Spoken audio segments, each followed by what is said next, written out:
का भाव ये है कि आप भगवान से डरना भूल गए। क्यों भूल गए? क्योंकि जो भक्ति कर रहे हैं उनको लाभ नहीं हो रहा। और दूसरा ये हो गया कि परमात्मा ने ये एक समय सिलेक्ट किया है हमारे मोक्ष के लिए, और इसमें ये सुविधाएं परमात्मा ने देनी है, जैसे डॉक्टरी इलाज, ऐसी मेडिसिन बनवा दी। पहले सिर में दर्द हो जाया करता, हमने देखा बूढ़े 3-3 दिन सिर का कपड़ा बांध पड़े रहा करते, आयो मर गया, आयो मर गया। ये बात अन्य की गोली खा ले 5 मिनट में ठीक। तो भक्ति कर, तो ये इसलिए देना पड़ा दाता ने कि ये भक्ति कर लेंगे, समय थोड़ा है, न एक सिर बांधे पड़े रहेंगे। और फिर समय पर सारी सुविधा दे दी, एजुकेशन दी, ऐसा व्यवस्था बना दी, अपना खेती करो बढ़िया, नीचे जमीन से जल निकालने की कैसी सुविधा, ट्यूबवेल, सारे सिस्टम दिए। इसलिए दिया कि ये थोड़े पहले हमने देखा इस दास का जन्म एक किसान जाट परिवार में हुआ, और एक खेती को करने में कितनी बरसक प्रयत्न पूरा परिवार लगा रहता था। गेहूं निकालने में 1 महीना लग जाता था, 2-1.5 महीना। उसमें घसीटे जाते हैं, उसके एक किसी झाड़ का छड़ा काट के और बैलों के पीछे बांध के घुमाए जाते। 1 महीने में जाकर तूड़ा बनता, गेहूं अलग होते।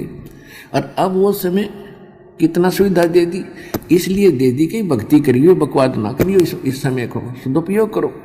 और हम सारी बकवादों शुरू कर दिए, निकाल कर फटाफट गेहूँ फिर कहाँ जाते, गुट्टी लावेंगे, ब्याह शादी में बकवाद करेंगे या राजनीति के गीत गावेंगे।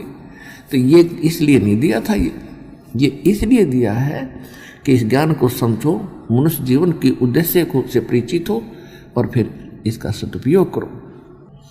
और जब तक हम संसारिक परंपराओं से हटेंगे नहीं तो हम भक्ति नहीं कर सकते, परमात्मा प्राप्ति नहीं कर सकते।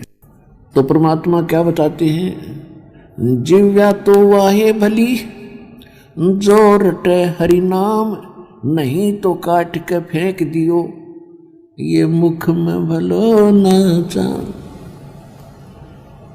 अब क्या बताते हैं परमात्मा, गरीबदास जी बता रहे हैं भगवान से प्राप्त उस यथार्थ ज्ञान को कि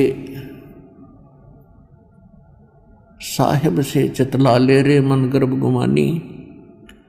साहिब माने भगवान से, चित्त माने अपना ध्यान इधर को कर ले, ए मूर्ख मनुआ। और फिर परमात्मा की महिमा और उसकी रहमत आपके ऊपर याद दिलाते हैं कि नाभि कमल में नीर जमा तेरा दीन मैल बना, और नीचे जठरा अग्नि जले थी तेरे लगी न ताती बाह।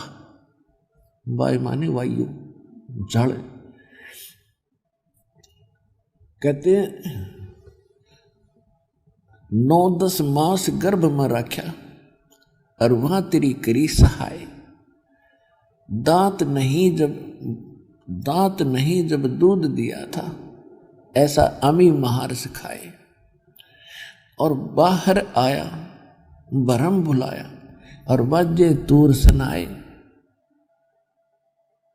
और तू ही दाई आई घुटी प्याई, माता गोद खिलाया। और तू ही तो छोड़ दिया, इब चला अधम किस राह। अपने आत्मा हमारी आदत खराब है इस मन की, हमारे ऊपर आपत्ति आती है तो हम भगवान याद करते हैं, और जब थोड़ी सी राहत हो जाती है तो हम बकवाद याद करते हैं। हम 9 महीने माँ के पेट में इतने दुखी होते हैं कि सारी उम्र एक व्यक्ति कुष्ठ रोग से पीड़ित होकर मरे, जो उसको कष्ट हो 50-60 वर्ष में, इतना 9 महीने में इस प्राणी को माँ के गर्भ में कष्ट होता है। विचारने की विषय है कि किसी व्यक्ति को एक बोरी में बांध के और उल्टा लटका दे, पैर सर नीचे न पैर ऊपर न, बांध दे किसी खुट वृक्ष के, तो क्या हालत होगा उसका। कोशिश होगी तब बोरी ने पाट दे, पाया गिला दलते मार मार कर जकलू फट दे, तो इसी प्रकार हम ऐसी स्थिति में ना पैर सीधे होते और वहां रहे हैं। और अब क्या चाहते हैं, लंबी चौड़ी कोठी हो, 5-5 4-4 कमरे हो, और फिर कितने दिन रहेगा इसमें, फिर उसको छिड़वाना पड़ेगा जो भक्ति ना करी थे। तो वहां मां के गर्भ में परमात्मा कहते हैं एक माल्य की याद था तेरे, वहां ना भाई था ना बहन थी, ना माँ था ना बाप थे, और न ही स्त्री थी ना बच्चे थे, वहां केवल मालिक था। और जब यहां से तेरा गमन होगा, चलना होगा, तब भी अकेला ही होगा। तो जो तेरा पहले भी साथी था और माँ के पेट में से बाहर आने से पहले, माँ बाहर आते ही माँ के स्तन में दूध दे दिया, क्योंकि तेरे दांत नहीं थे। जो परमात्मा पहले से आपका इतना केयर टेक कर रहा है, इतना आपका ध्यान रख रहा है, क्या आज वो भूलेगा आपको?